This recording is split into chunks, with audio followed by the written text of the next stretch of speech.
Welcome back, MTN Nets podcast. I'm sorry for the late reaction, but I had people over all day, so just did not have time to make this video.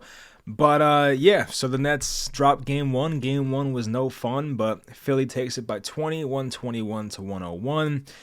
And Philly got good performances from just about everybody. I can't think of a Sixer that played a bad game.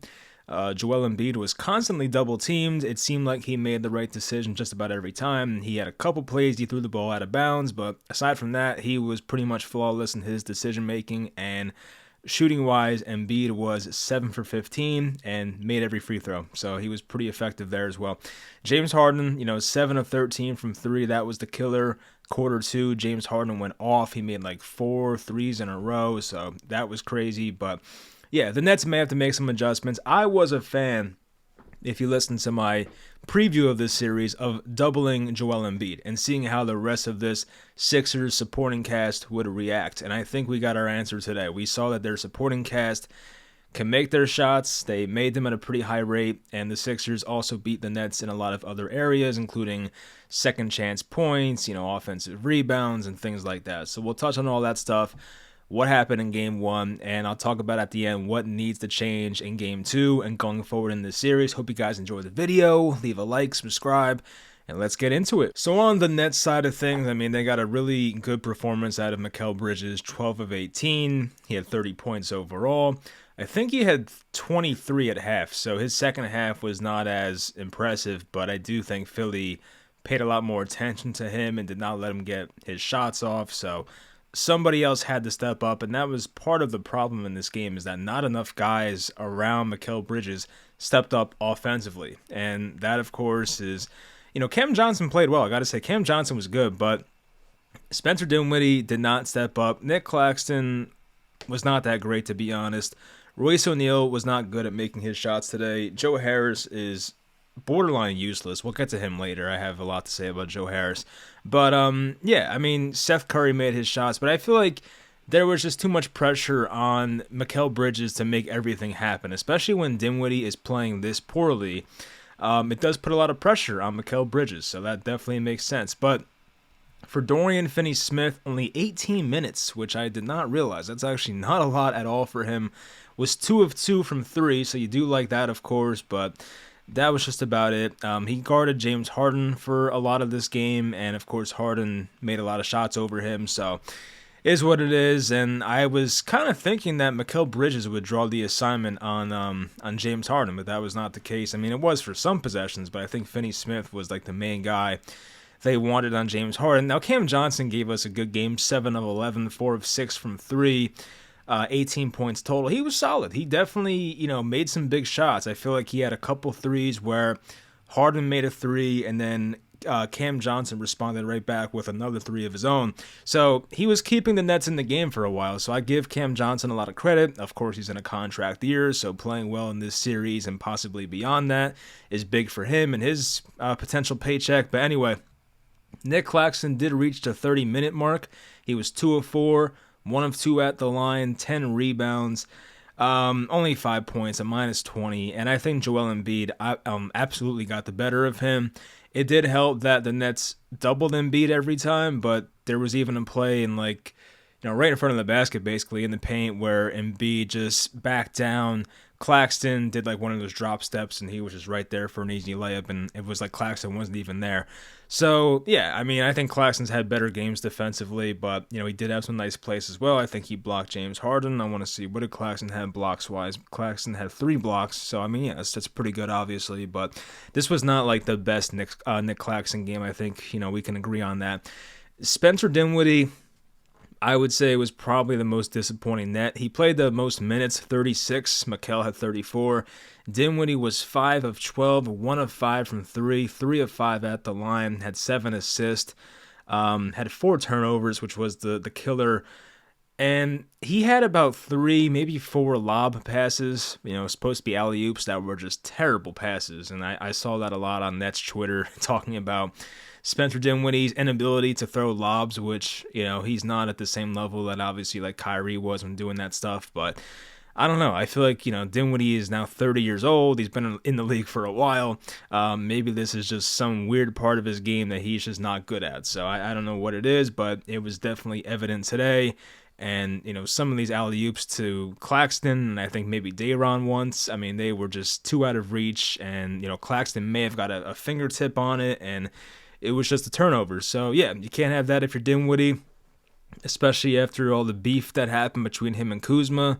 To come out in this game and play like that, it was definitely disappointing. So, I don't know. I think Dinwiddie might have put too much pressure on himself. I mean, his shots early on were just bricks, to be honest with you. He had a pull-up three early in the game, and he missed it badly. So, I mean, yeah, maybe there was just too many nerves, but he's been in this position before, so I don't know what to think, but yeah, I would not bet against Dinwiddie. I would think he bounces back, so he definitely needs to play much better for this team to, win a game here. Royce O'Neal played 28 minutes off the bench, no surprise, 2 of 5. He was over 3 from 3, so, when Royce is not making a 3, that's definitely a killer.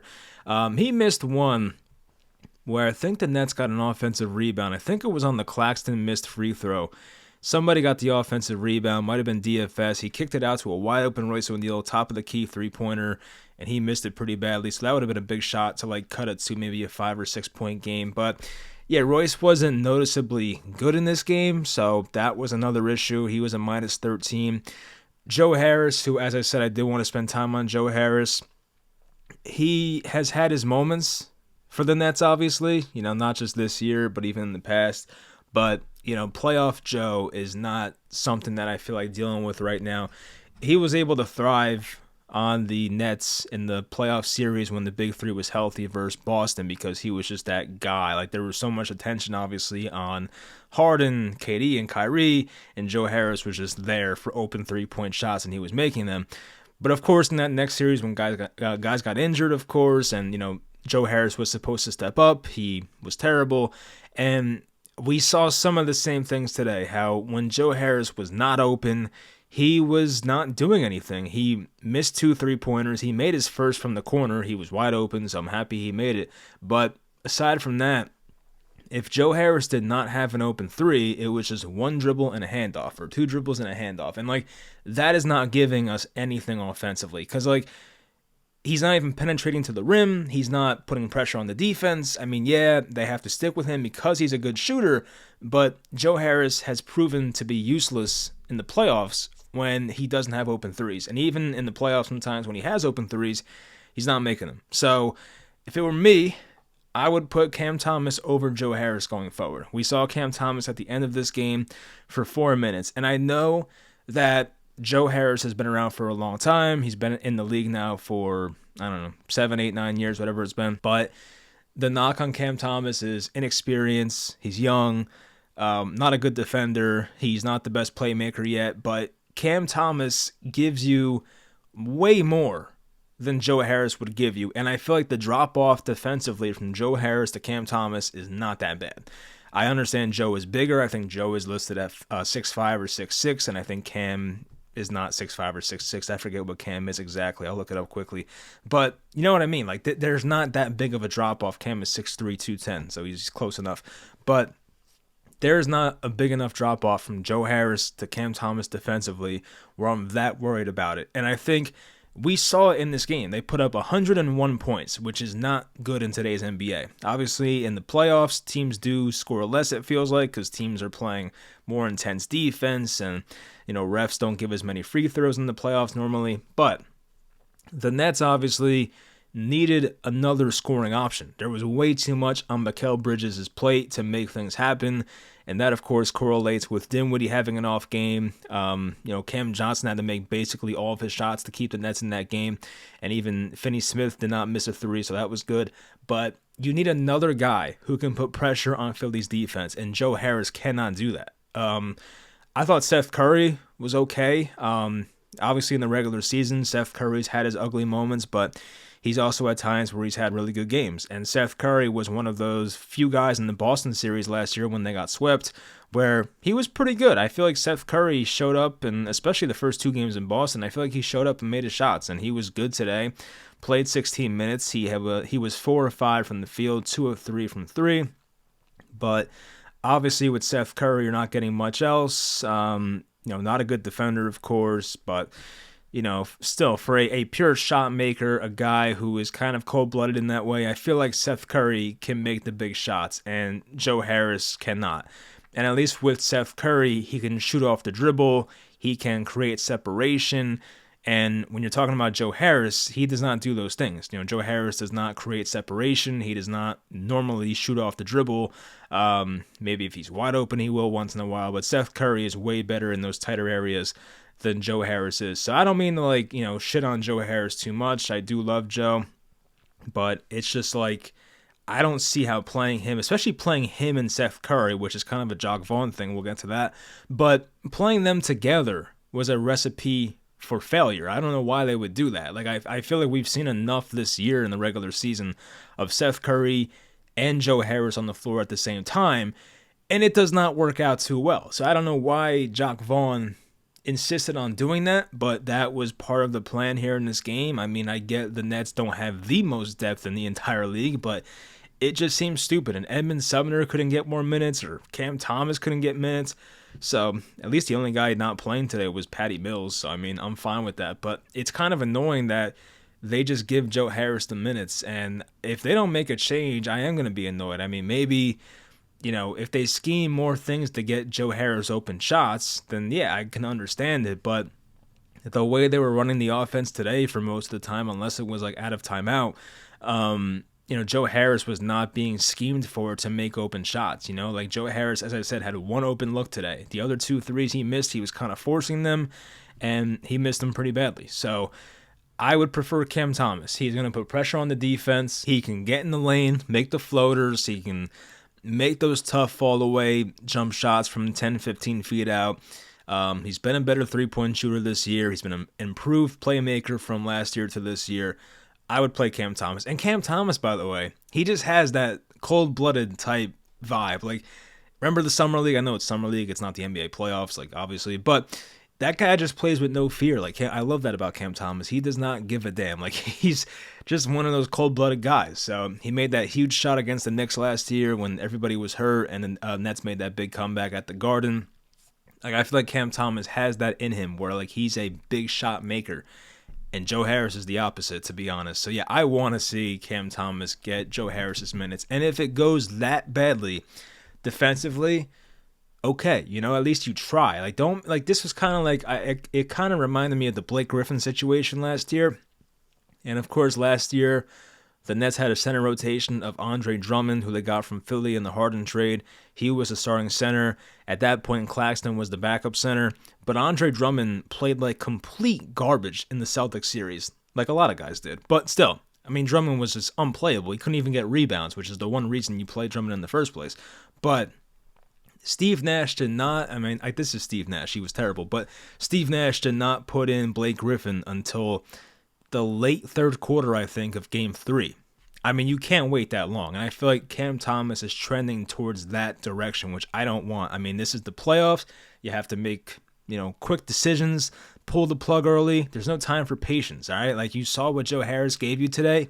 He looked pretty lost. So pull the plug, put Cam Thomas in there. Hope he gives you more offensively. Hope that the defensive drop-off's not too badly. You add more athleticism. You add more of a playmaker. You add more of a scorer. I don't see why not. So personally, I'm putting Cam Thomas in there.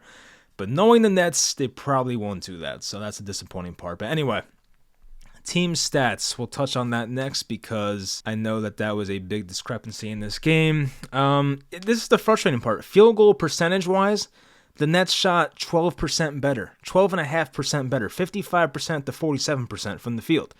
The problem is that Philly had 19 more shot attempts. That's an issue.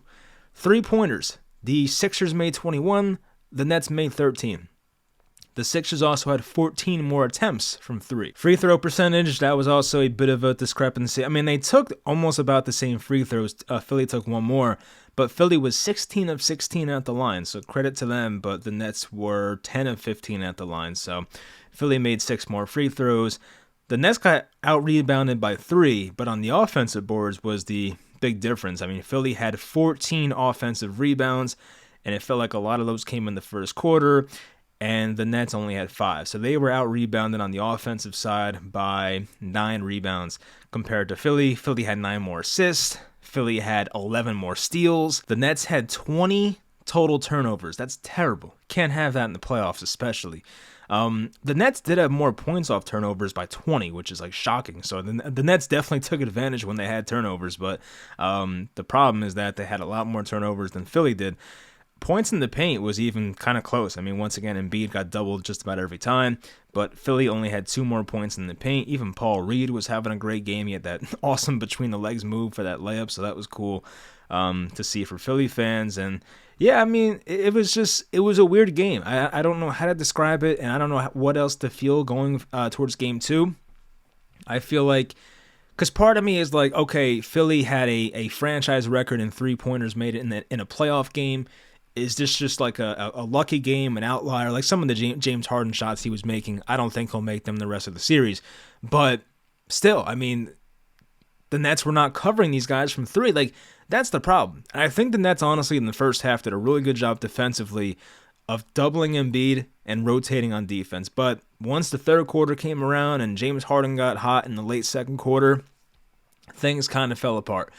So I did like the game plan. I like the idea of doubling Embiid, but I think they need to be a bit more loose about it. And what I mean by that is, like, when I made my preview video, I was specifically saying that they should double Embiid when he's like on the block in those type of areas or just close to the basket.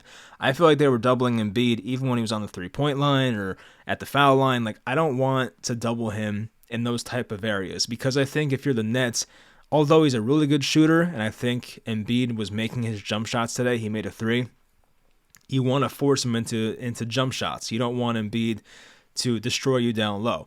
So if I'm the Nets, I still am doubling Embiid, but only when he's on the block and close to the basket. If he's like more than 15 feet away from the basket, I'm letting him go one-on-one. And hopefully, in most of those cases, it's Claxton. If there is a mismatch, you might have to send 2 guys. If Dinwiddie, for some reason, or someone like Royce O'Neal or DFS is stuck guarding Embiid at the foul line, you may have to send another guy because that's just how dominant he is. But, once again, I don't know how to look at this. Is this just a great outlier scoring game from 3 for Philly? Or are the Nets screwed because Philly is just a much better team talent-wise? I think both can be true, obviously. So while Philly is not going to make that many threes, maybe for the rest of the series, they are going to get better looks because they have the most dominant guy on the floor and by a lot. So it is what it is. There's a talent discrepancy. Doc Rivers is a better coach than Jacque Vaughn. So I don't know. I'm curious to see what the game plan is for the Nets. I don't want to see them do the exact same thing. I would hope they change things up a bit. Maybe you do a complete 180. Maybe the Nets in the next game let Joel Embiid go one-on-one. But by doing that, they limit the other guys around him and they, pay more attention to Harden, pay more attention to Tobias Harris, pay more attention to, I don't want to say PJ Tucker, even though he was 2 of 5 from 3. But pay more attention to Tyrese Maxey. Pay more attention to McDaniels and Niang and all those guys. Like, pay more attention to everybody else. So, yeah, maybe they play more one-on-one against Embiid in Game 2. But hopefully by doing that, you limit the amount of open looks for the other guys on that team. So Philly had a lot of guys that made 3-point shots today. You can't have that. Even DeAnthony Melton was 2 of 7. I think he made 2 of them early in the game. So, yeah, I mean, it was frustrating for the most part because it's like I felt like they were playing good defense, but at the same time, too many times it led to the Sixers getting wide open looks. And, like, these are NBA players. They're going to make them. And I think Philly, they were either first in threes made or 3-point percentage. I feel like they were first in threes made. I could be right, could be wrong, but they were up there. So, yeah, this team can make threes. But, once again, my biggest thing is Cam Thomas over Joe Harris. It's not guaranteed to work, but it has a lot more potential upside than Joe Harris. And, even playing Edmund Sumner, I mean, I don't know whose minutes he would take exactly because I still think you play Dinwiddie, of course, at starting point guard. And I do like the idea of Seth Curry as long as he's not sharing the floor with Joe Harris.